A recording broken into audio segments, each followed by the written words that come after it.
painkillers. Oh, no, I did have my painkillers. No, it's fine. It's all right. Go for it. Never mind. Get ready. Let's go.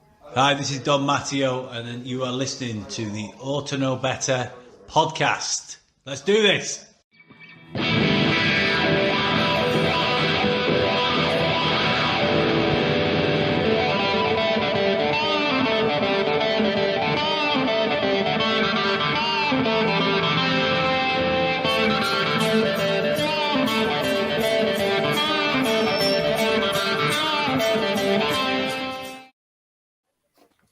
Well, hello there, everybody. Welcome to the Orta podcast. Hopefully, everyone's ready to go this time, chaps. We've been for a wee. Everyone got a drink. Episode 4, season 3. We have come a long way. Don't forget to interact with us in the comments and all that sort of stuff and join in the fun. Good evening, Gillet, Luke, and Carl. How are you all? Brilliant. Not bad. Great. Good. Everyone's still buzzing from the weekend? Very much. Yeah. Oh, yes. Luke's hydrating. Hanging out of his backside, he is. Just like most of us. I had to play football last night, and I was literally just an absolute waste of space. I might as well just not even bother turning up. If everyone's not, then you should go and watch Barnsley and Brighton because it was a cracking episode with and Carl. It really, really was.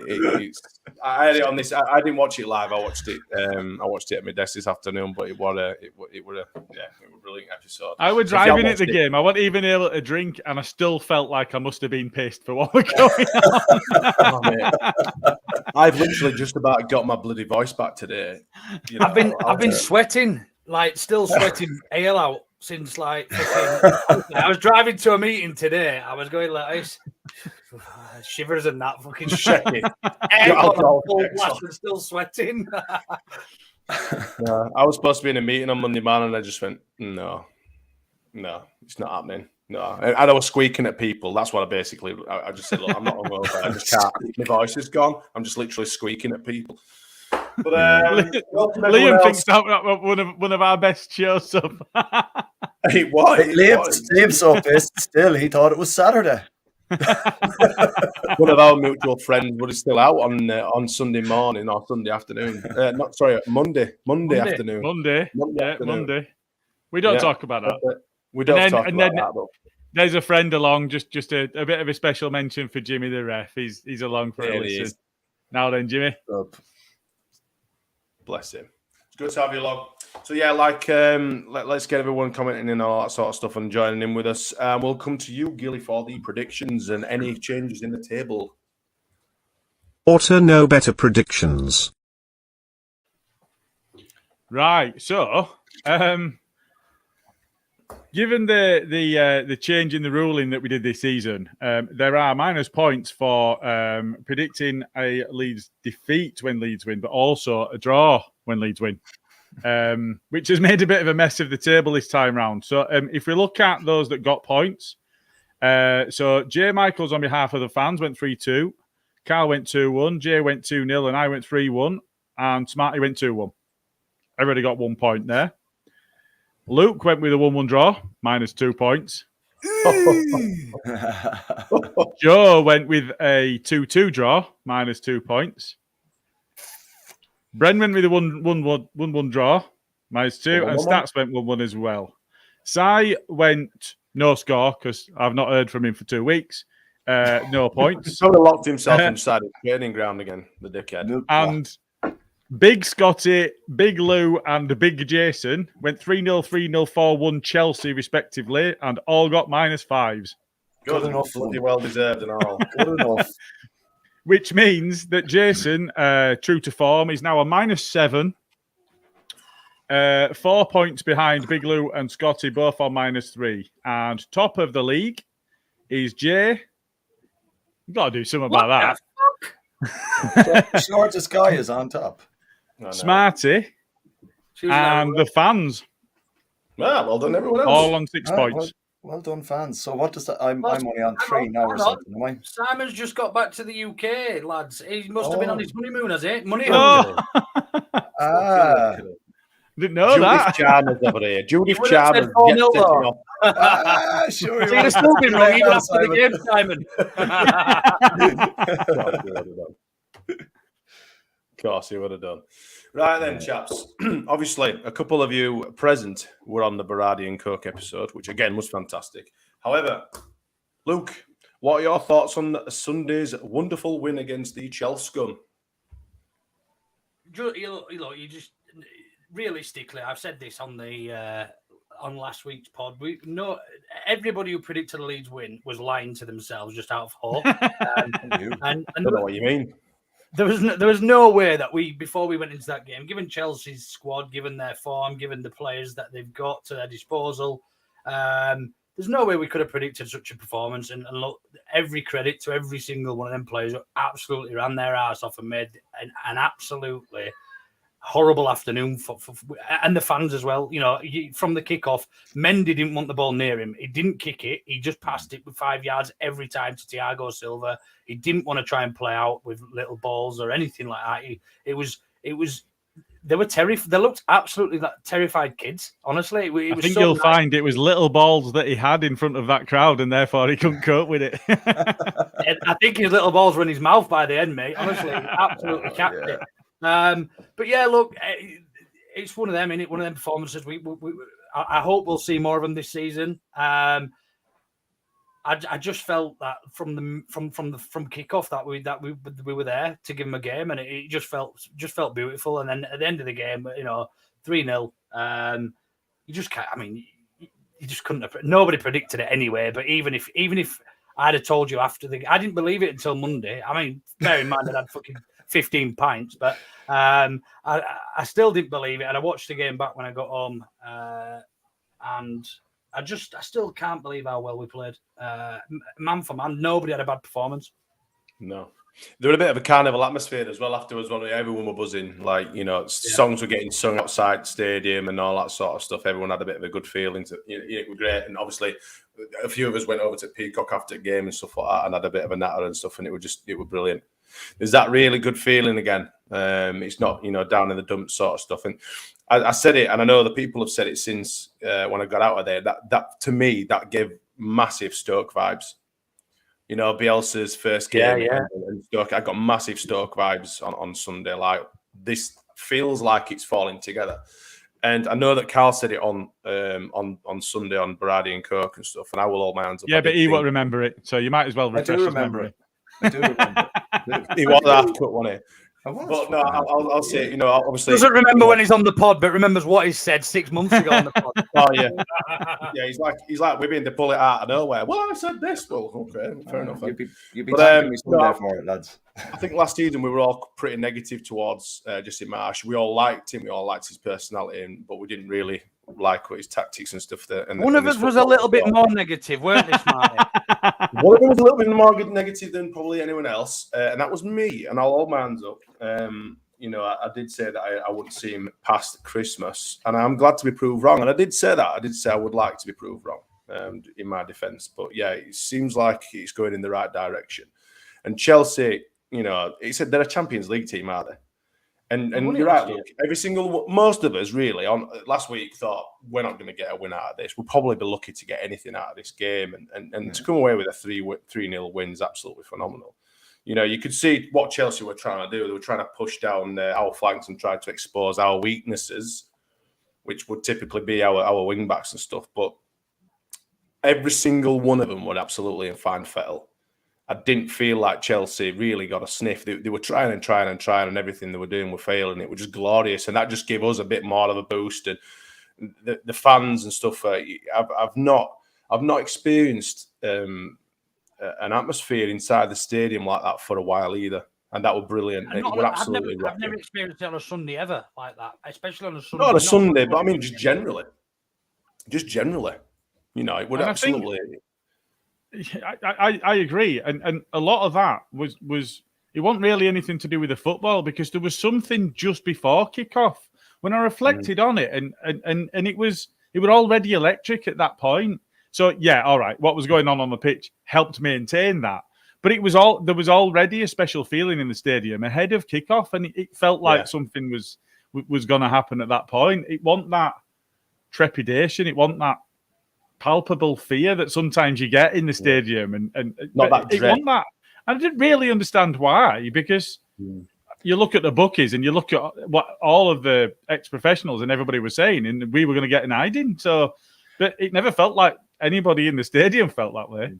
Do you think that might have been why, Gilly? Because people kind of thought, well, last year we got whooped, so we just go into it and have a bit of crack. Whatever happens, happens. We're not expecting anything, and maybe that kind of gave people the release to just go and enjoy themselves, I think. I think the difficulty we've got with that is we become then over-expectant. That performance was fantastic. Don't get me wrong, and I'd love to see that level of performance every week. But we've set a standard now, haven't we? As a starting 11, I can't see that starting 11 changing, even when players come back. I just can't see how we can change that. Even dare I say it, and I've been his biggest fan, Cooper, been at full fitness. I don't think he walks back into that team because I don't see how you can knock Koch and Laurenti with a clean sheet against the European champions last season. Do you know how? No. And they're not just the European champions last season. They've improved their squad. They've signed Sterling. They've signed Koulibaly. They've signed, and he was shit, by the way. He hated that. He's in my FPL team and all, for fuck's sake. Look, it's one of them performances that we've set a platform, and arguably, in fact, the one team I would have liked to beat like that would have been Scum, but following them, Chelsea would have been the second. Yeah. Well, I think what we have to remember as well is that there's an element of us raising our game for Chelsea as well. You know, we always used to say that people, when we were in Championship and League One, those teams always tried to raise their game because we were a big team. You know, they are a big team, and I dare say that the players will know that as well, and they did raise their efforts and raise the games as well. I just hope that they can use that as a bit of momentum and push forward for the rest of the season, because it's been a fantastic start. It's been better than what any of us have expected. So, but no, it was fantastic, and in terms of like game management and stuff, it's just so refreshing to have, rather than just one direction, attack, to then maybe sit back a little bit and defend better and stuff. And I really like the fact that Jesse Marsh brings that to our game now as well. I don't think we set back as well. Especially, I don't mean sit back as in come at us. I mean, managed defensively, better than we have done previously, is what I mean. Yeah, sorry, yeah. Yeah, especially off the bat. I mean, we spoke about it on the Berardi and Coke after. Was it you and I who were on, Gilly? I think, was it after Southampton? Yeah. We spoke about how Jesse acknowledged that he'd made a mistake in not making changes sooner, and we expected him to actually react to that in the respect, not necessarily how we set up against Chelsea, how we play against them necessarily, but how we manage the game, as you said there. So yeah, it was nice to see how flexible approach he's got, and how how many different ways of playing that we're going to potentially see this season, especially based on the latter half of last season, when all we saw was one style, and that was stay the fuck up. Do you know what I mean? And it was do absolutely anything. By nook or cranny, wasn't it? And it was like you literally, we looked shit, but we managed to graft out and stay in the Premier League. And now he's been, and I'm going to blow my own trumpet here, because I was very, very supportive and said we'll see a different Leeds United side when he's had a summer and some of his own players. And I was quite vocal about it at the time. And I'm just hoping he doesn't sort of get sacked before Christmas now, and then it'll look all right, Dick. Yeah. I think a few of us did say, with hindsight, myself included, that we'd hopes that he would do, and give him the benefit of doubt of having a season, a pre-season with the lads, and it seems to have worked, and long may it continue. But not everyone on Sunday came away smiling. I know that there are other podcasts out there, other podcasts are available, and they do something similar. But for a change, we've had a stab at getting some reactions from the other fans. And I believe that Jay's created just a little video for us to have a bit of a, if you've not seen it, just have a little bit of a laugh at. And Gilly, if you'll do the honours. A couple, in fact, but just a bit of a warning. Some of this gets a bit loud, so if you've just got time, just turn down your volume just a tiny bit. If you're still hungover, then watch your ears. Yeah. What are you doing, matey? Fucking idiots!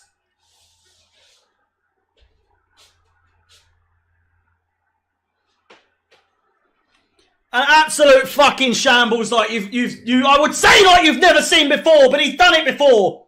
And he's been caught again. My man thinks he's fucking prime Neuer, for Christ's sake. Ah, oh my God, what the fuck? We're 2-0 down to Leeds. Nah. Koulibaly is going to be sent off. I called it! There we go! I called it, ladies and gentlemen! I called it! And there we go. There goes the full-time whistle. An absolute shit show. My goodness me. Game done. We lost 3-0 to Leeds. We lost 3-0 to Leeds United. Mark Wright's let himself go a bit, hasn't he?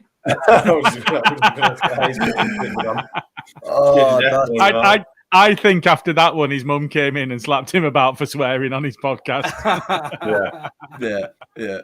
You know, he hasn't asked permission to screw that Stamford Bridge sign into his bunk bed there at all, haven't he?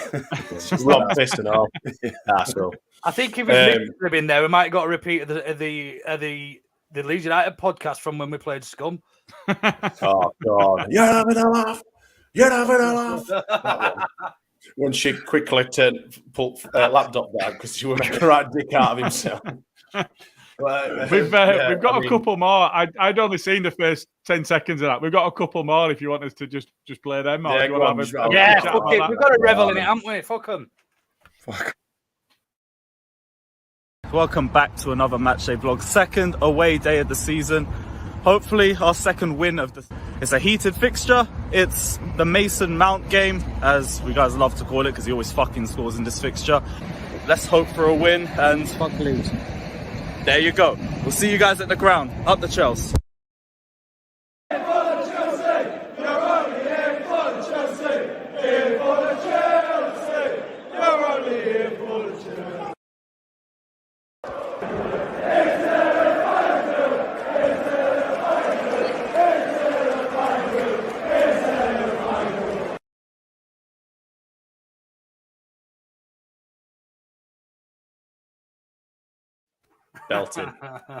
Belting. It's a shame we didn't see the reactions from them lads actually in it. Really. I kind of wanted that. I was like, go on, stick that.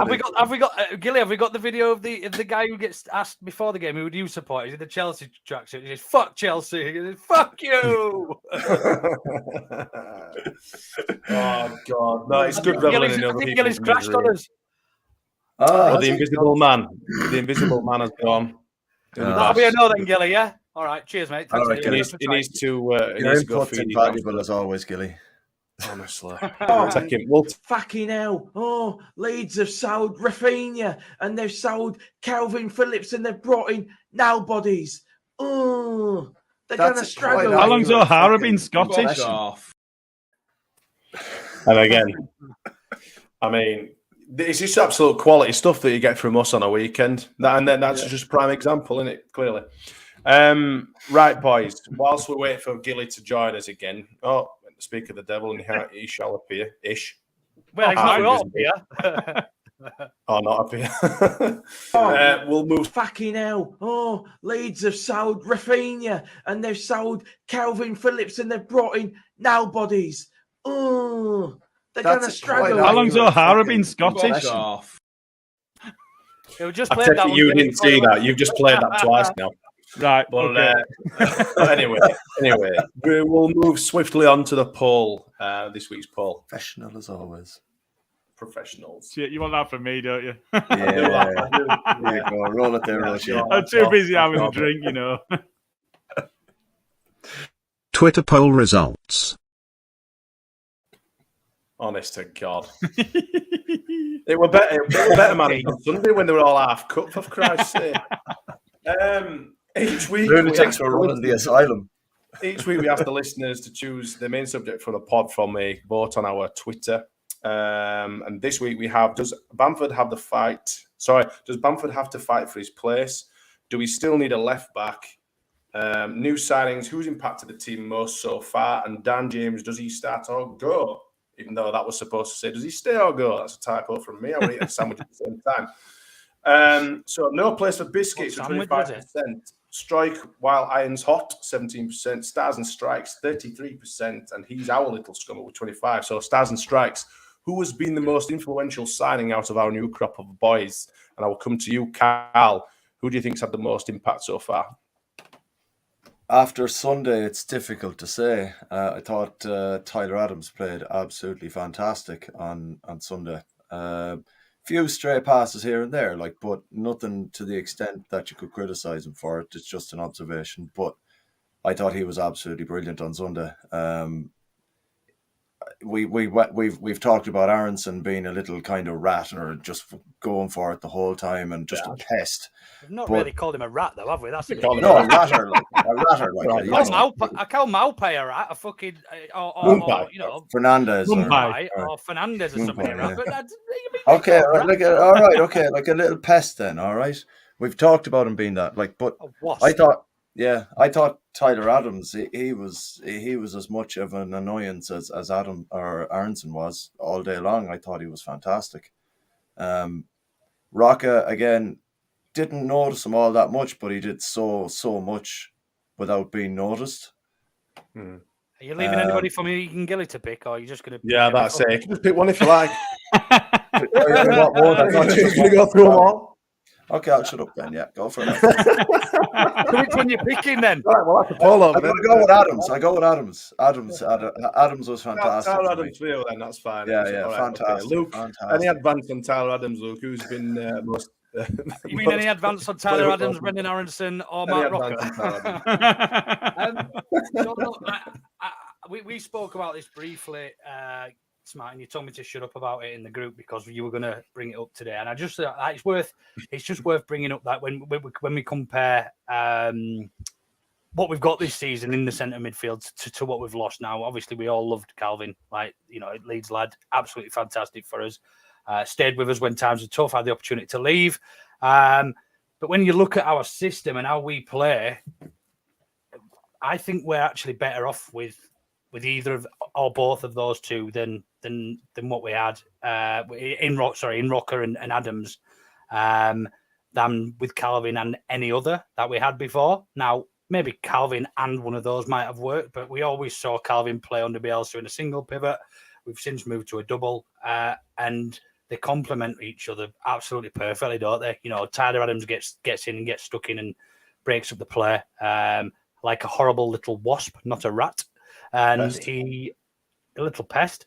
But Rocker he's sort of the Pierre de la Resistance of the central defensive midfield.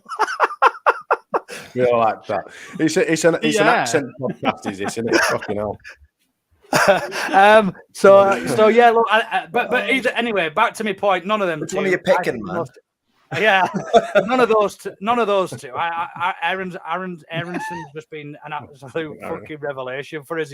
He's what we've missed, and just to go back to what we said about moving things around and for it to suit us with moving Rodrigo up top, Aronson in there at the 10 spot in the number 10 position or just behind the striker, whatever you want to look at it, it just suits him perfectly. And he's he just adds so much to us. Koulibaly, he made Koulibaly look like he was fucking, I don't know, fucking Scott Wootton when he turned him. first card. Jesus Christ.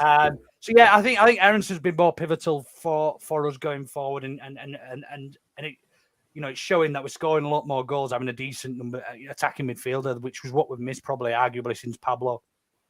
Man, I just that drop of the shoulder he has, where he receives that ball, so the shoulder drops and he's gone. He proper drew that foul out of Koulibaly in what?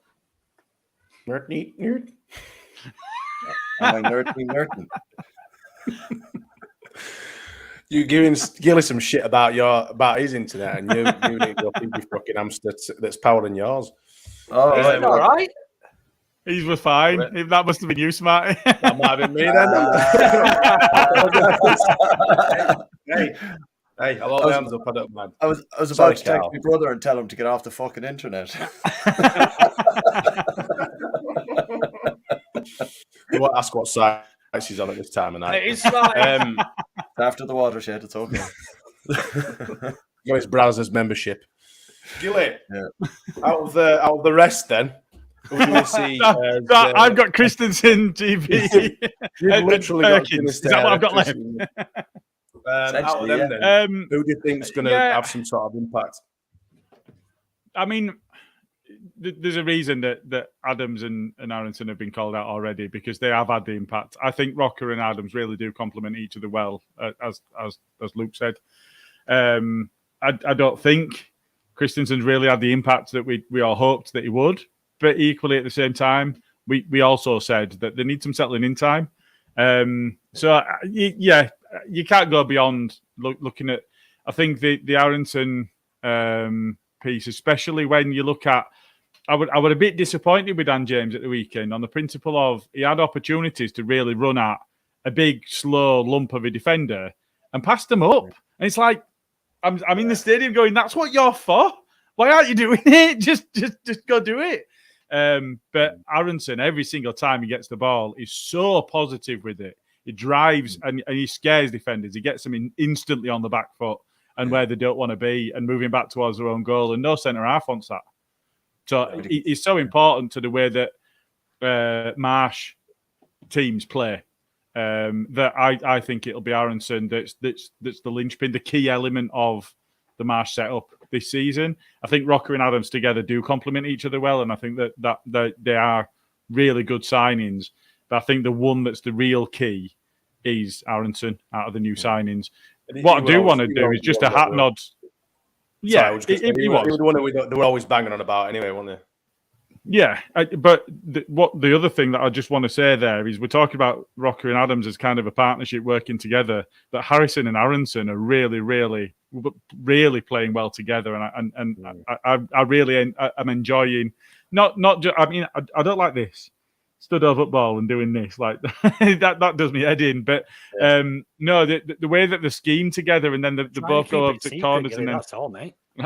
and then working out what they're doing together and no, it just there's such an overwhelming positivity in what's going on the pitch, in the way that they're playing, the way that they're enjoying the football, and we all get to enjoy when the players are enjoying the football. So no, just overall, I think it's Aronson that's the one for me, if I had to name one. But yeah, you can see that there's value in the signings that they made. Yeah, I mean, we've obviously left out Sinisterra really because we haven't seen too much of him, have we? But hopefully, see much of him. Hopefully, we'll see him tomorrow night. He might come on and play against the Dingles or whatever. See a few others. Isn't it good that he's actually arguably the most exciting of the or should have been arguably the most potentially, exciting as a like for Rafinha, and get the comparisons and the feedback we were getting from Feyenoord. We got him from, correct? Yeah. Feyenoord fans, and I mean they were absolutely gutted to leave him, and they wished him all the best, and they said how good he was going to be, and that. And we've not even seen him yet, unfortunately, because he's been injured. So we've got so much more to come on top of what we're already seeing, which is a great place to be in. A few people, I know that the other players have mentioned how good he is in training and stuff, and say that he's fantastic and he's really positive on ball, carries the ball really well. Imagine having him, Aronson, bloody Harrison, and that much pace and prowess and skill going forward. I mean, it's exciting to watch. And I've no doubt that Christensen will get better. I mean, we give bloody Firpo enough chuffing benefit of the doubt last season, didn't we? I mean, I know towards the end of the season he kind of has been the sort of linchman to our failures, but it's early days, and I'm sure it'll settle in. It just takes time to obviously acclimatise to the Premier League, doesn't it? But like I say, lads, positive. It's all positive, really. Thing is with Sinisterra, like he had a serious injury before last season, like, and he was out for quite a while. And when he came back in, they got to the Europa League final. He was a young player of the European tournament. He was all these things, and that was after a serious injury as well. So, like, we just have to kind of bear in mind that if he's not playing at the moment, it doesn't necessarily mean there isn't a serious player in there as well, Yeah, true. Nah, good things though, and like I say, we might even get someone else before the window closes. Who knows? Come on. Who knows? Who knows? Just on that though, there's obviously rumours around this little scum bastard going, having been in, we've had interest from Spurs on him. I mentioned Pulisic not so long ago. What would you think to us losing Dan James but actually getting Pulisic? I'm all over that. Big time. 100%. Smash it. Go get it. Go get it done. Make it happen. Getting giddy here for Pulisic. I would like to see no.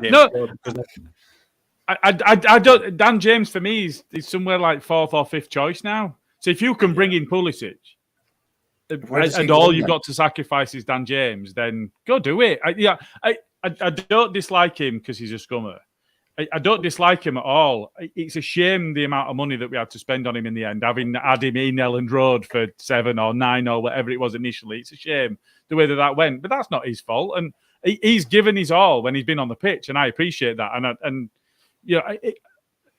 he is quick, but at the same time, if Sinisterra is going to take his place when he's fit, and then you've got Somerville that's coming through, and you've got Harrison on the other side, and you've got Arrington that can fill in, and you've got Rodrigo that's going to play at middle if Bamford's up front. Are you losing much if you can bring in a player? Are you now saying we've got enough backup, Gilly? Is that what you're saying based on the current performances?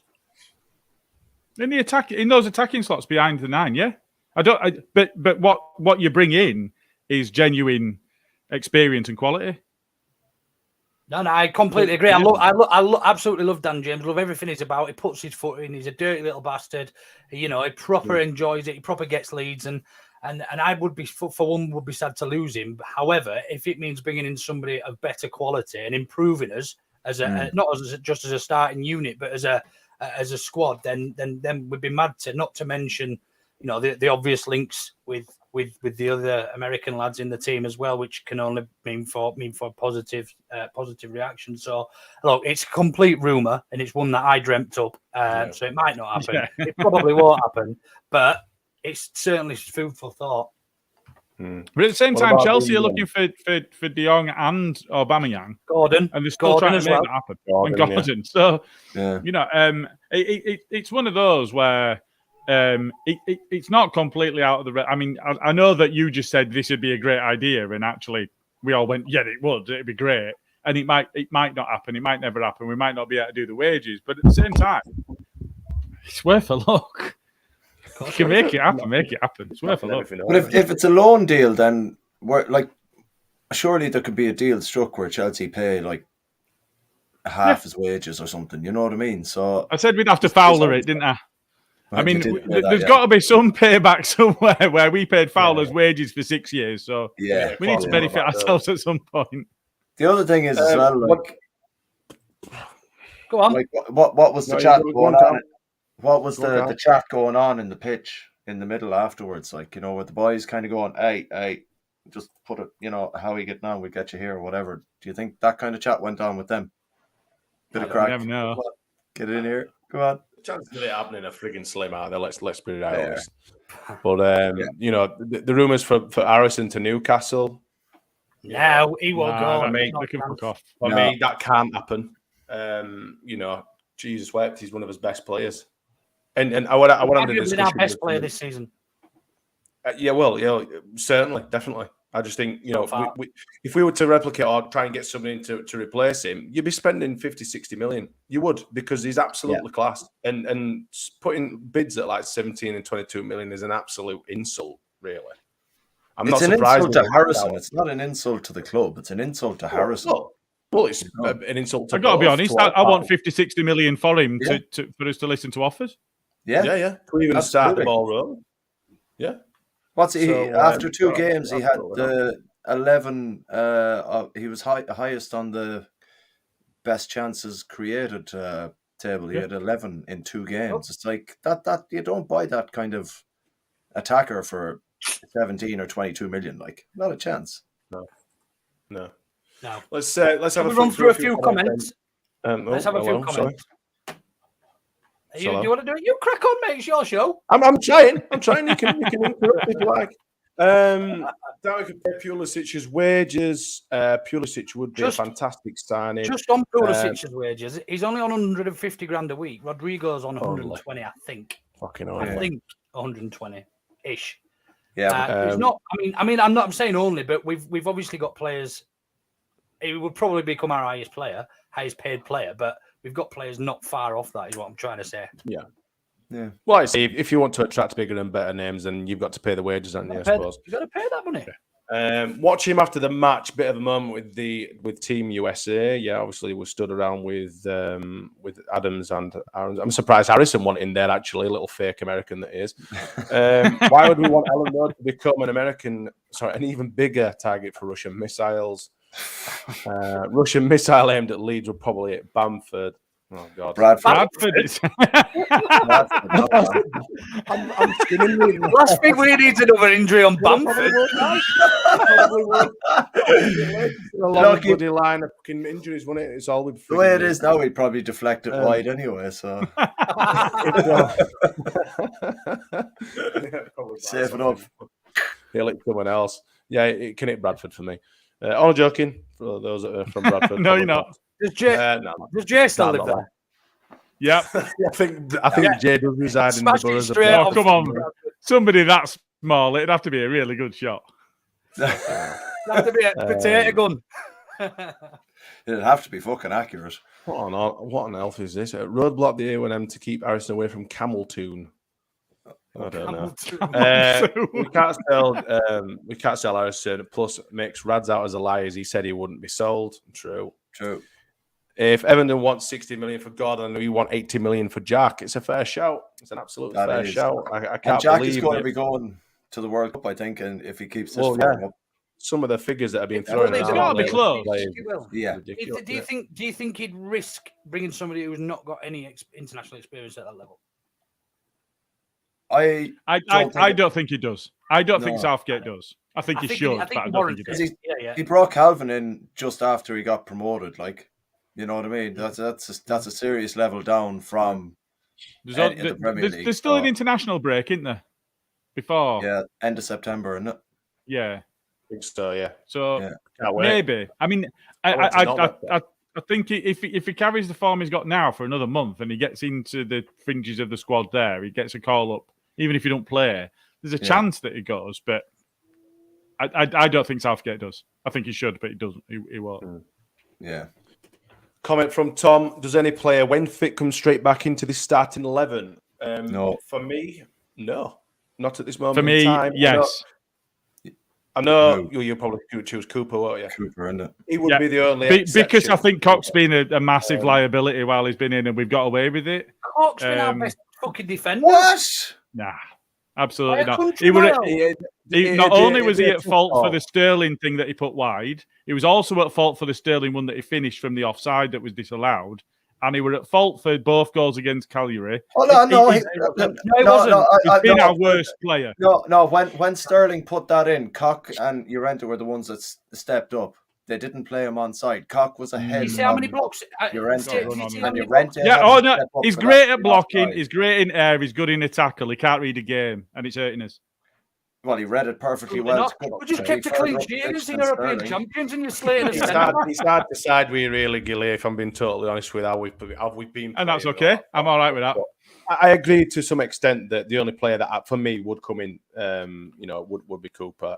Bamford. I don't think you change anything. If all of the squad were fit now for the next game, which they're not, and we've seen that they're not. So I think maybe you take stock after Barnsley if players get some minutes against Barnsley.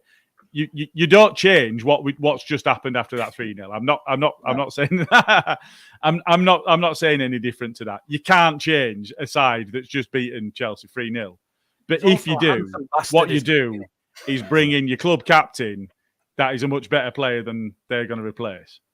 Yeah, that's fair enough. But what about Bamford? Anyone else? For me, he has to earn his right to play. I mean, Rodrigo in the form that he's in, you just can't take him out of the team. And as an attacking force at the minute, you just can't. He's actually the league top scorer, isn't he? That's a big fuck you to everybody who tells me that he's not a number 9 every day on Twitter. I mean, would anyone still welcome a striker if they were to buy one? If it was one that's in competition for the place and all that sort of stuff, would you welcome another striker? I don't mean like I would Shea welcome Adams. somebody. I would welcome somebody who's going to improve us. Yeah, exactly. So I wouldn't welcome Shellens or a Maupai or anything like that, or even I'd either welcome that Ganonto guy who's potentially for the future that might be good enough, or I'd welcome as a backup, or I'd welcome somebody like a CDK type signing, somebody who's going to really improve it from he's already a full Italy international.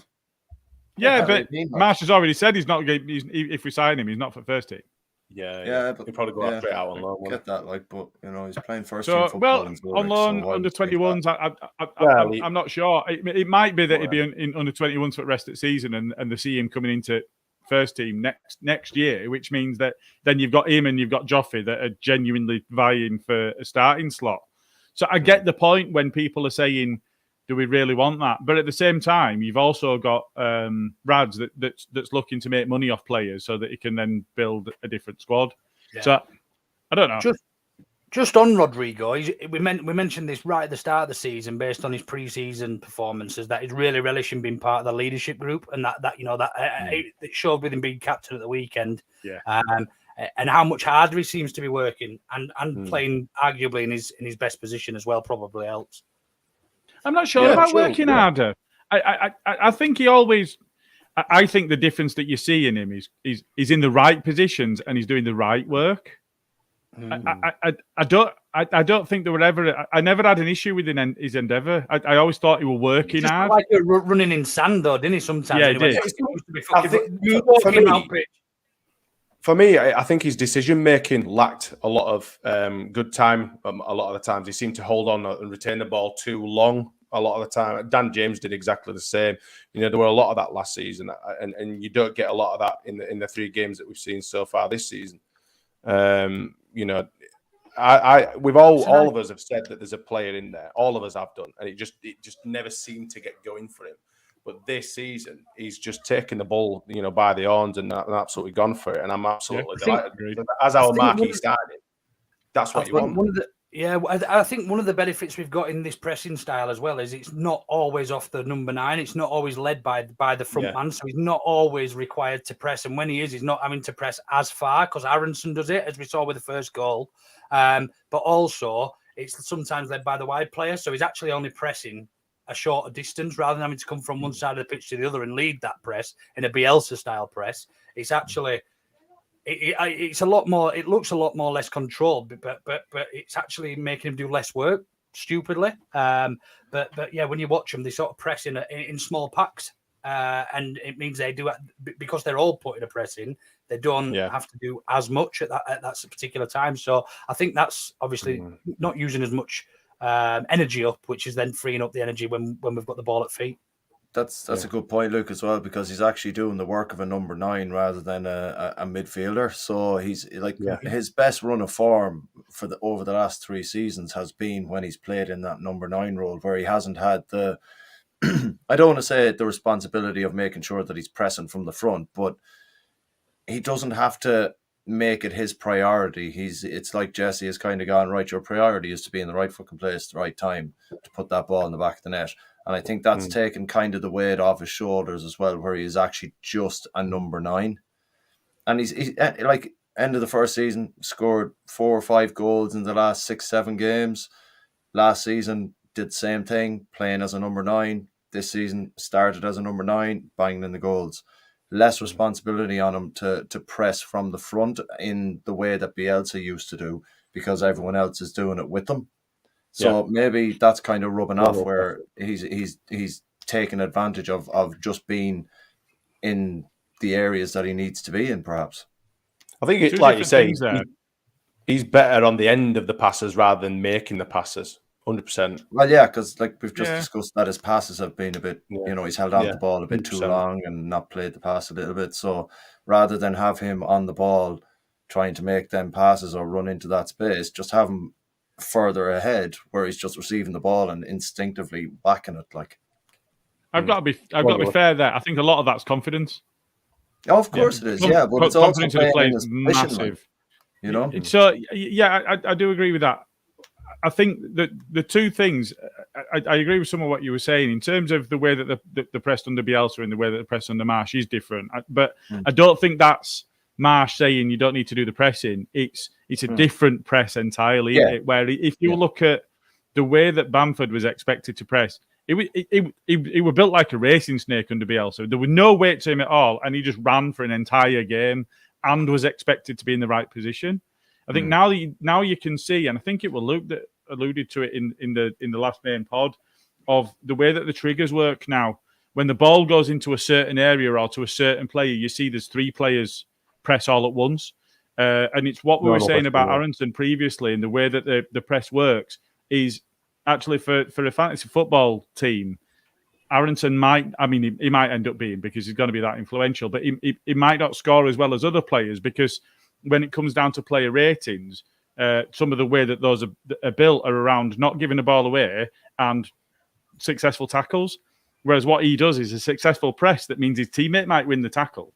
And so the team wins the ball back, but actually it's Aronson that presses and Rodrigo presses in a different way. So I think the way that we press and the triggers that start that press are very, very different to Bielsa's expectation of every single person presses all of the time. And that puts so much of an emphasis on the 9 in a Bielsa system that just isn't there in the Marsh system, especially if he's got Penis or 3 men behind a 9 formations that he'll move between. And I think that's an important element as well, is he's looking for 2 up front at times. And that's also a different element and a different emphasis on the attackers. So I think it suits. You've got more men moving forward, you're doubling your threat, aren't you? It's like we're playing 4 up front with kind of Rocca and Adams kind of pushing on a little bit, and then you've got Christensen and Struick at the moment, who played fucking brilliant. We haven't even mentioned Struick at the moment. Like he was absolutely fantastic on Sunday. Some of the little tight spaces that he was finding passes for laying off to Jackie was absolutely brilliant. Like, and he also absolutely bullied his man, having been properly elbowed in the head early on in the game. That didn't affect him. He properly bullied his man, and he was such a diving bitch as well. He properly really pissed me off, don't you? But he's built like a brick shit house. Yeah. And he just fell on the floor every time ball went near him. I tweeted out and said it's like watching Jimenez.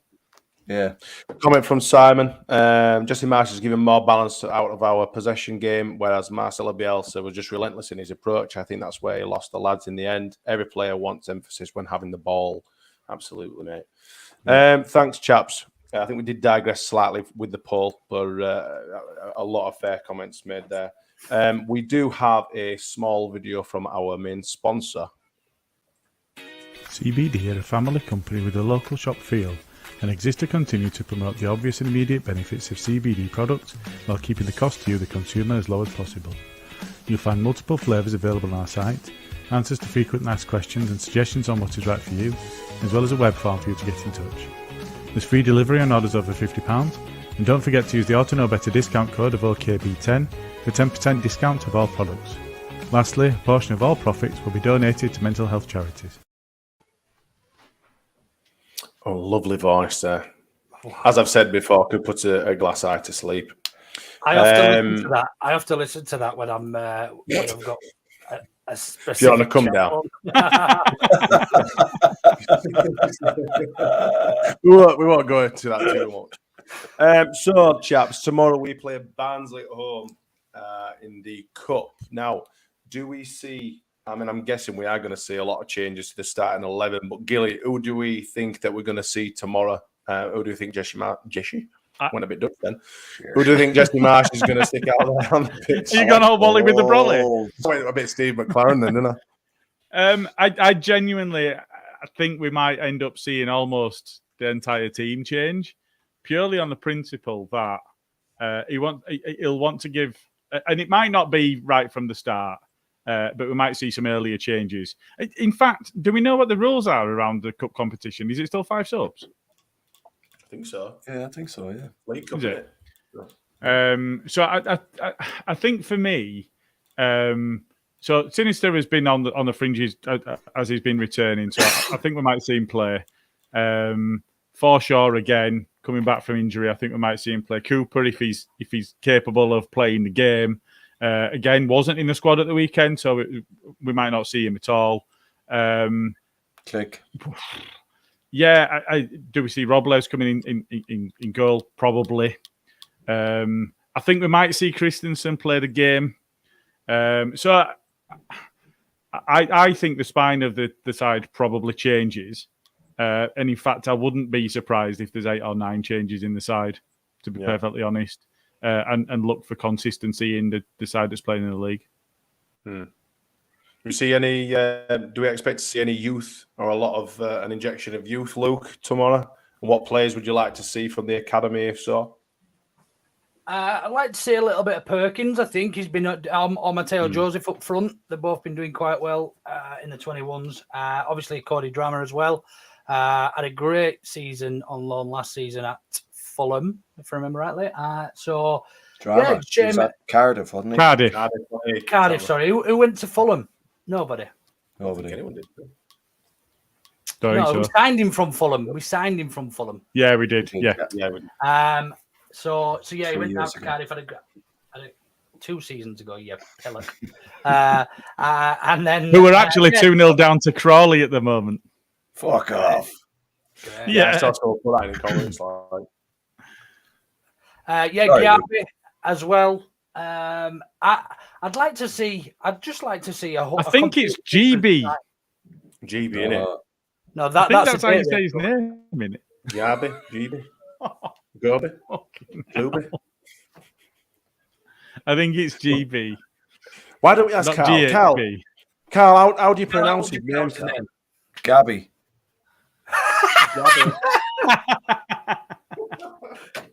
Check.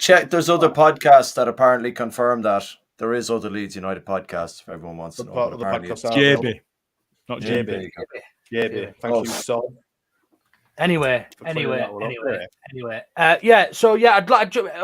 I'd like to see a completely different starting 11. Give everybody game time.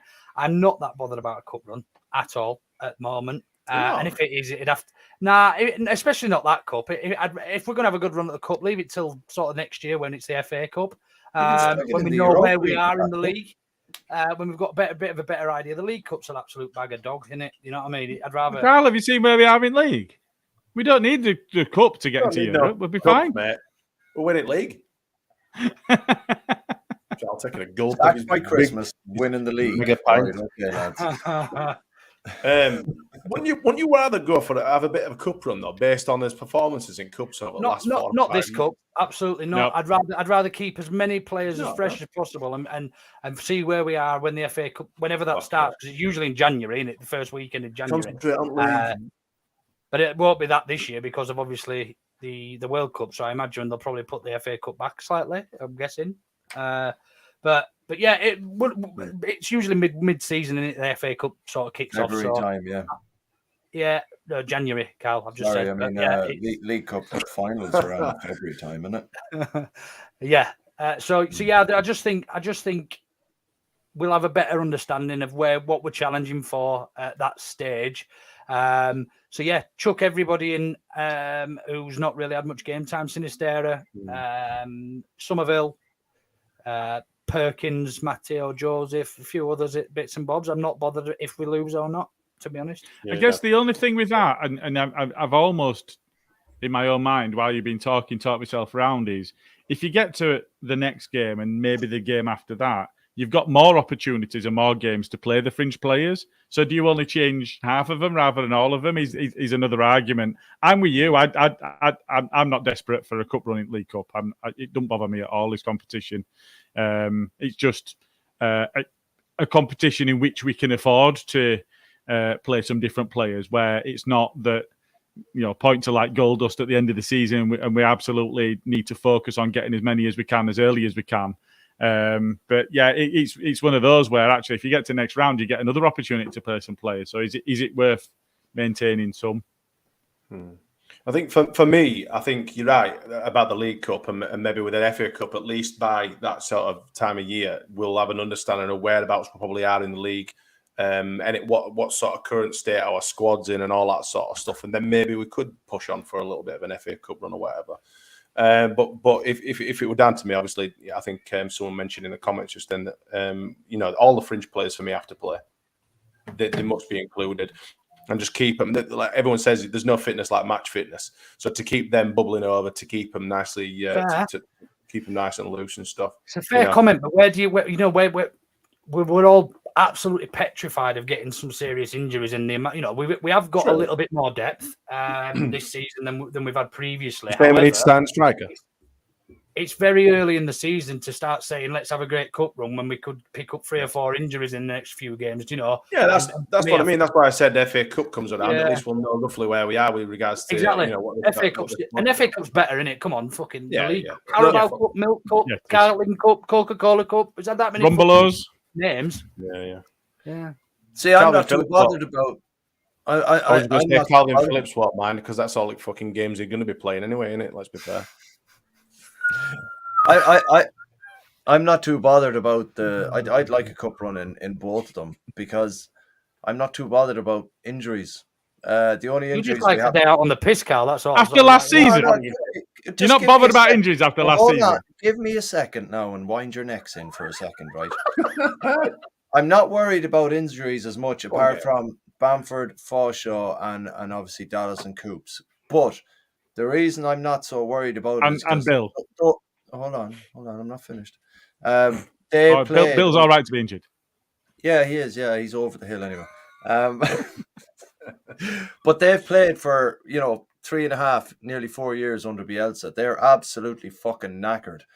All the other squad haven't, and they're not going to train as hard as they did under Bielsa, under Marsh, because they're not going to do fucking murder ball once a week. They're not going to be doing 1-to-1 training all the fucking time, full whack. The injuries aren't going to be I don't think as heavy as they have been over the last 2 and a bit seasons because of that particular reason. They're not going to train the way they were training under Bielsa for the next season, at least. So you're saying you hate Bielsa? Why do you not like Leeds? Why do you hate Leeds so much? You know what? Yeah, I fucking hate them. Yeah. So what you're basically saying is play all the guys that are injured or are more injury prone and get them out of Wayne. No, I'm not saying that at all. I'm saying that we won't have the players that aren't the 4 that I mentioned, or the 5 if you count Ayling because he's over the hill. But we're not. I don't think we're going to have them injuries this season. They were all kind of impact injuries from training, was what Rob Price came out and said. If you're not, face. Well, that's a serious impact injury. If I'm going, you know what I mean. But in training, a different type. But like that's what he came out and said. It's an impact injury. It's not from training, is it? You're not making a lot of sense here, Carl. You know what I mean. He's tied himself. We're not going to have the injury problems to the players that we have currently in the starting 11 that we do. Don't you think that's a gamble? Do I think it's a gamble? Yeah, I think it's a gamble. But at the same time, if the training's not as hard and as intense and the way it was over the last 3.5 years, then I think it's going to be all right. I don't think we're going to have the same injury issues. I think we're all jesting here, but I think you're right. Well, I hope you're right. But with regards to this weekend, we all hope he's right. I just think he's talking shit.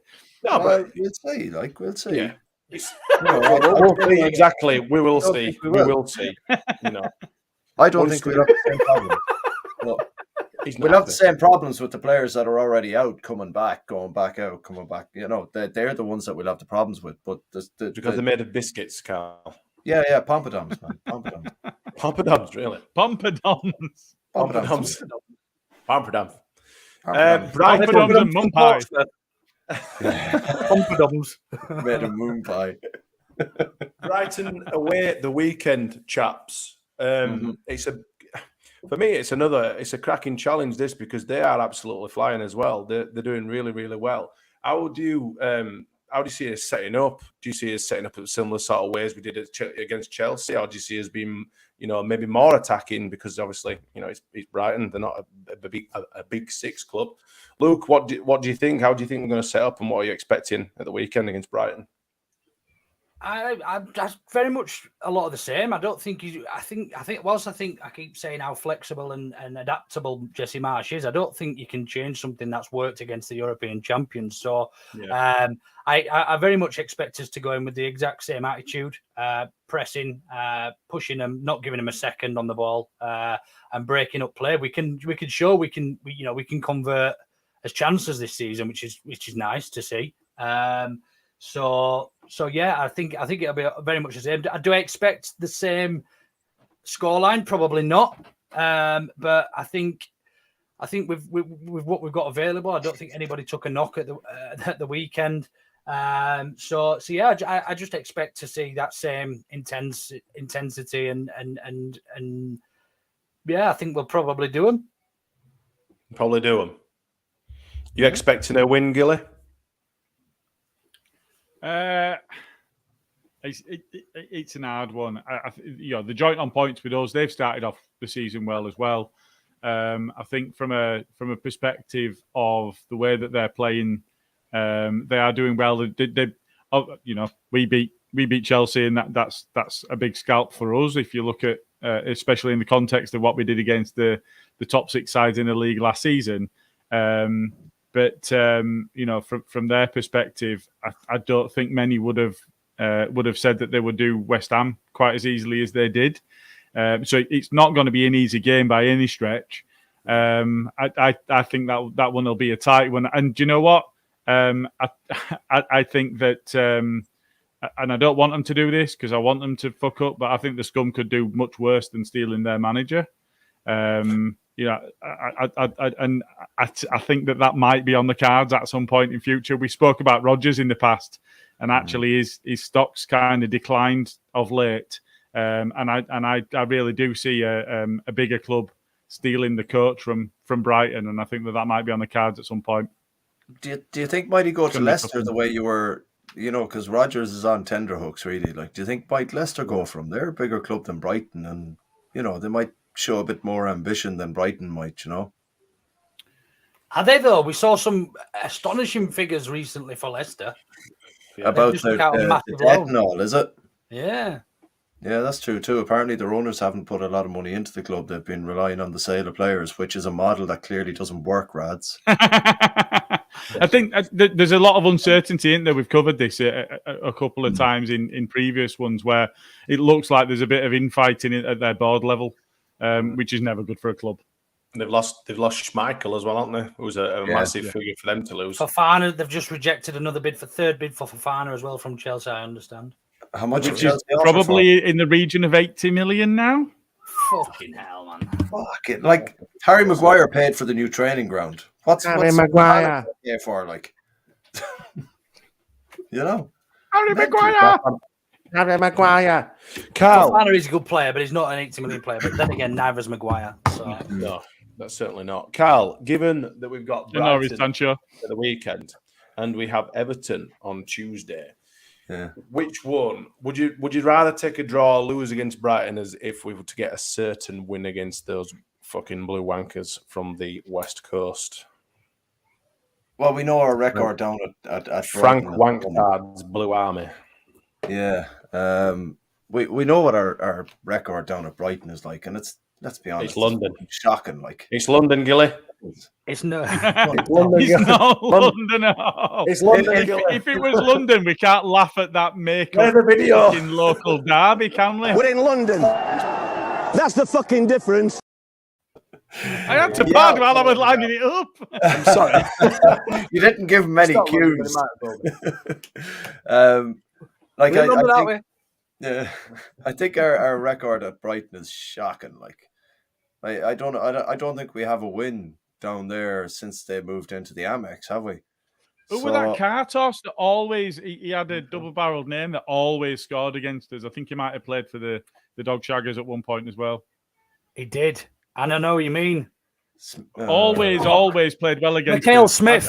Mikhail Smith. I was going to say Emil Smith. Always played well against us. Never did anything anywhere else. Just played well against us. Yeah, and that's why going back to your point, Smarty, I take the point down at Brighton to guarantee we can just shit all over Frank Lampard, like, and that's literally it. Like, that's yeah. I'd take a point down at Brighton just to be able to piss off Frank Lampard, because he's going up against Marsh now. He's not going up against Bielsa. So what motivation does the prick have? You know what I mean? Exactly. So yeah. So he was shitting in who's fucking changing room this time. Bastard. Yeah. He does look like Beetlejuice without makeup, doesn't he? Which put some timber on his Fat Frank and all, hasn't he? No, I'm not on about Lampard. Sorry, I'm on about fucking Brighton. Porter. Yeah, Potter. He looks like Brian Beetlejuice with no makeup on. But yeah, I suppose.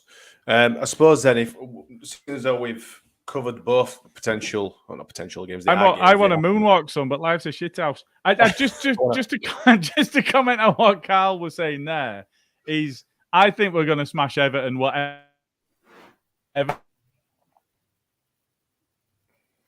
It's not me this time. I'm not having it this time. It's definitely not. I don't. Hi, Gilly. Sevi is safe enough there. No, he's not. Do you know what getting he looks attacked. like he's about to do? If you remember that England video, come on, England.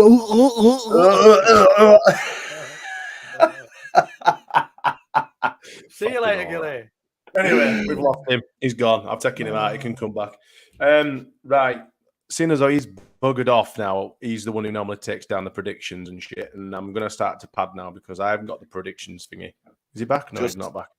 Can I just mention that we were meant to be announcing the winner of the, and we've all completely forgot the winner of Emily Render's giveaway tonight, but we haven't picked a winner.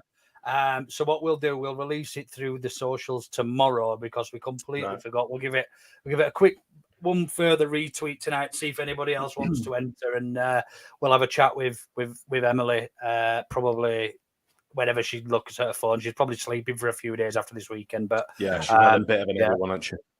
Let's be honest. So we'll move. We'll do that. We'll make sure that everyone's obviously seen the retweet and stuff, and obviously do the draw for the winner. I'll do it now. I'll do it now on the Twitter. So if anybody get it done, and I'll roll this VT. Orta no better predictions. Lovely stuff. Right, I'm going to have to take these down now because the ball and Taurus has buggered off. So we're going to do I'll take him. We've got Barnsley obviously first, and then we've got Brighton. Does this count for the league though? The Barnsley game, like? I don't think so. I think we just do it for a bit of crack. Just do it for a laugh, eh? Just do it for a laugh, I suppose. Because you never know, we could get turned over by him, and then we'll just look silly. So first fan in with the Barnsley prediction there, just for the crack. It's not going to the league. So we've got him. Just check with Gilly because he's quite anal about this shit. He is quite anal about this stuff. Dry. What? You like it dry? BT in the ass, dry. Well, if that's what thought you brought, mate, you crack on. Sorry that you lost you. We've had to move on to predictions, but we've got a question for you. Does the Barnsley, aka League Cups sort of stuff, count in the league predictions, or should we just do it for a bit of a gaff? No, it counts. Oh, it counts. Oh, got to take it seriously. Yep. Counted last season. All right, then. And is it counting? Do we go to extra time in that? Yeah, we do, don't we? So we counting it? No, it's just like bets. So if you go for the draw, 90 minutes. If it goes to extra time, in 90 minutes. Okay. Yeah. Okay, then. Come on, then, Carl. Straight out of the box. 4-0. Fucking hell. Barnsley. Yeah. Fuck off. You said yes. I thought First answer only. I didn't think you'd be stupid enough to say fucking Barnsley. Come on, Barnsley! Come on, Barnsley! Is that the Undateables by any chance? Marmite Ray was fuming money. One happy. You're about to beat her to death with his frigging cookie pie.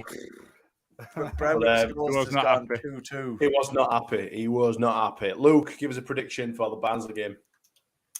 3-1 Leeds United. 3-1? What the fuck? Jesus, Carl, you just turned into one of them American things. That is getting clipped. That's getting clipped. But you go mental. I say 4-0 and you go 3-1. It's like, well, Jesus, that's probably because you've predicted twice as many goal difference as I have. I've gone win by 2. You've gone win by 4. It's quite a big difference. I'm going to go 3-0 to Leeds. 3-0! 3-0! They're all like them chuffing Team America memes when they do like when they're in trouble. What's the signal? Leeds win. Cal looks like you know, Cal looks like he's still in a rave in the 90s. Honestly, Could be, man. Was that 3-0, Smarty? 3-0 That's to what I was Leeds. getting at. The inflatable wavy arm guy outside. Yeah, dude, I got this shit. The Casco wave. Go away. There we go. So I'm just looking through the fans. So Jay's already had a go, but he were in first. Is Brendan's Ghost? Has he had a go in the predictions this season? I'm not sure he has. I don't think so. No, I would imagine he has. Well, he's going to say no now, isn't he? Yeah. No, I don't think he has, and he's gone 3-2 Leeds. Right, we'll go with Brendan's Ghost. We'll go with that. A big supporter, long supporter of the podcast, Brendan's Ghost, as well as a few regulars that we've got on. What's your I've already prediction? written mine. I've gone 4-1. I think 4-1. Cock plays, so I think they'll score. Carl? 4-1? What the fuck? That's fine. Honestly. Right, moving swiftly on to Brighton then. What are your predictions for Brighton, Luke? What are we going to do down there? It's going to be an horrible. Ooh, Look serious at Gilly's face. paused again. Serious face. It's going to be a tough afternoon, but I fancy us to do them 2-1. 2-1 Leeds. Is Gilly here? Do we have Gilly? I'm out. He's sort of here. I can't tell. Like we don't know, do we? I could shout him. He only lives down the road from me. I'm gonna have to get one of them like cups on a string just in case. Are you two sharing the same Wi-Fi? Is that what it is? I think that's what it is. I don't even know if he's back or not. So Leeds, look, you've gone 2-1 Leeds. Carl, give us a prediction for Brighton at weekend. I know I said I'd take a draw just to beat Fat Frank, but I think the way we're playing and Aronson as well, like I've been fairly positive. I've been fairly positive. Like I might just go. Fuck off, Gilly. I'll go 2-0 Leeds. 2-0 Leeds. Fucking hell. I'm gonna go for a safe bet again. I'm gonna go 2-1 Leeds. He's fucked off. He's gone again. Honestly, I'm going to start a GoFundMe page so I can get people to donate to the cause and buying some decent fucking Wi-Fi, because the guy who works in IT has the worst Wi-Fi out of all of us. He's the worst looking with IT equipment. It's inexcusable. It's shocking. Has Liam given us a Leeds 3-0 win? Is this for the Barnsley game or the Brighton from the fans? Brighton, I think. Liam, We've had quite Liam, a few stay from Brighton because you're the first fan to get in with the Brighton prediction. So say Brighton. Here we go. Oh, hey, Gilly. Please know that I'm ordering you broadband. You might not have it. While we've been on air. Really? I was lining it up before we came on. I got Luke saying 2-1 Leeds. Sorry. Yeah, 2-1 Leeds. Carl's gone 2-0. I've gone 2-1. So we're just literally waiting for you and confirmation of what the fans are going to go with. You've gone 3-2. Liam has said 3-0, I think. I think it's going Liam's 3-0. There were quite a few up above that, though. But whatever. We'll go with. They were all cup, aren't they? Or no, there were quite a few up above that. I think. Not that it matters. We'll go with Liam's. We'll go with Liam's prediction. Yeah. So yeah, that's predictions covered. Obviously, Gilly will collate everyone else's from the group. I have not got yours for Brighton. Mine 2-1. 2-1. 2-1. Oh no, Liam's got 1-0 win against Brighton. Change that. Okay, yeah. You were 3-0 in cup. Yeah. No, you were 3-0 in cup. That was before we moved on. To be fair, I just told him to maybe pick it just so he was the first. Flying around it, it's doing my tits in. Do we have any Orta no bitter rants? Gilly, I'm looking at you. Have you got anything in the pipeline? Have you got anyone to throw under any buses? Anything pissed you off? Anything that's gripped your shit this week? To a certain extent, yes. I think from and it's an old favourite. It is an absolute old favourite. We need to look at Klopp because he can get in the fucking bin again. But more than Klopp actually is, and for the same reasons actually, they were just beaten and they were shit. But more than that actually is little Tommy Tuchel in it of, well, yeah, we got beaten 3-0, but we were the best side. Get fucked. Orta better with Rachel Adedeji. So yeah, little Tommy Tuchel can get in fucking bin and the sea. Yeah, Tommy Tuchel. What about AJ? You want to throw AJ in there? It's just been a weekend for shit interviews and absolute embarrassment. I mean, let's be honest. You know what? Absolutely loved AJ for a long time when he was Olympic champion. And when he was when he first came on the scene, he was a little bit more modest, and he was, it was better to watch, and I enjoyed watching him. He's brought some real excitement back to British boxing, shall we say? He was humble. Yeah. And he's just absolutely thrown his legacy in the bin, hasn't he? That rant at the weekend, what the fuck was it? Usyk's just absolutely battered him about without even breaking a sweat, really. And he's done now, though, isn't he? He's done. Yeah. He's done. That's the end of his. That's his career done now. I think he should retire. He's done. He's done. Do you think any brain damage after that fight? Because those traits of someone who had brain damage, I think. Yeah, but your adrenaline's high. You've just been battered. You've just been trying to batter someone else. It's not the sort of time to be making sort of stupid bloody rants and raves and going off on a tangent like that. I mean, for me, he ruined his legacy a long time before that. But I hope Usyk absolutely ripped his head off. Because I can't stand the prick. But yeah, Liam, do not tell Gilly to do anything. Right, stop pressing buttons. It's not me. Do not tell Gilly to do anything. Just tell him not to. I'm not downloading any videos right now. Sorry, Luke, what you saying there? Do not what? Sorry, mate. Doesn't matter. Concussion rant. Concussion rant. Fuck it. Just the way he picked the belts up and threw them out of the ring. Like, what are you fucking doing? They're not even yours to touch. Take your hands off them. Absolute penis. Honestly. Absolute penis. He's just a stocking filler of a boxer now. I wouldn't tell him that to his face, though, but he is. I don't give a shit. I'd get lamped one, but I won't give a fuck. At least I could say AJ didn't knock me over. I tell you what, I've got another one for Orta No Better, and this is that bitch from Wimbledon who's now put in a claim against Nick Kyrgios. Orta No Better! So basically, I'm going to name her as well, but I'm going to not use a real name, maybe, just in case she sues us. Can we call her Deborah or Karen? This lady, Definite Karen. Panapalus, she's basically tried suing Nick Kyrgios for damages because he said that she looked like she'd had 700 drinks in the front row.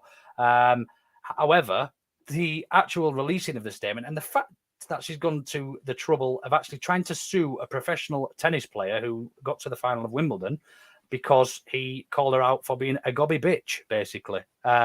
So yeah, she can go in the fuck bin as well. She's a tramp.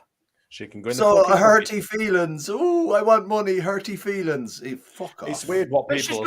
She's gonna do herself more damage by doing something so fucking stupid. Yeah. And raising it. Do you know what an absolute tit? Like she's going to get hate wherever she goes. Yeah, nobody knew her name until she released the statement. Exactly. It's just the cash, isn't it? She'll get interviews. She'll be able to write her story. It's just about the attention and the cash.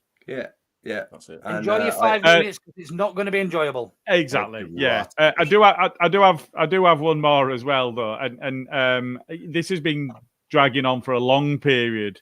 But another scummer, Ryan Giggs. I mean, what a poet he is. But he's how many messages? he's back in court. Yeah. It's on the jury are now. So he 2 weeks. Yeah, so I think they're just considering verdicts now, aren't they? Fucking hell, we're on the roll tonight. Two more things. We've got that. Here's Tuchel after playing Leeds.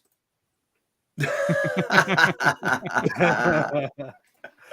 quite similar to a former member of our podcast, actually. But anyway, God, say that is some watches the show. Sam, go on, what's your next one? A couple more things that Jay very kindly went to the trouble. Jay hasn't done fuck all for the pod for fucking years, and all of a sudden he's just turned into this demon. This goes back to Gilly's. That was me. I did that. All right, fuck you, Jay. That the Blues were better than Leeds despite the 3-0 loss. Absolute bollocks. I've never heard of it. Not least, we covered all these in B and C. That's why I did them, Luke. Yeah. Clearly, someone has not watched B and C. Luke, maybe you would like to. He probably did. I've recommended all about it. Can you, in future, instead of being a prick, can you delete them then from the No, because they're still funny. I won't ever call you a prick. Actually, Carl. You?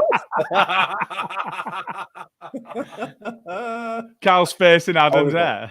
Man, thank God I've got more hair than you. That's all I'd say. Thank God I've got more hair than you because, whatever. Grapes have got more hair than Luke, mate. Right. Strawberries have got more hair than Luke. And strawberries are hairy. Like, I'm not even going to talk about kiwis. Like, Jesus Christ, I'm wearing a kiwi as a fucking wig. Calm down here, Jay. Shut him up. Jesus Christ. We've turned into an hour and 20 in, and I've got no drink left. I can't put up with this. I know. I think it's about time now that we've moved on to talking about vegetables and other variants of fruit and how hairy they are that we bring this to a close, I think. Thank you, everyone, for joining in and being in the comments. Thank you, you three wonderful people, for joining me tonight for tonight's pod. Don't forget to like and subscribe and ring the little bell and all that sort of shit for when we go. Tell your friends, too. Tell your fucking mates about us. Spread the word, spread the love. But yeah, thanks for joining us. I can't find the outro video again.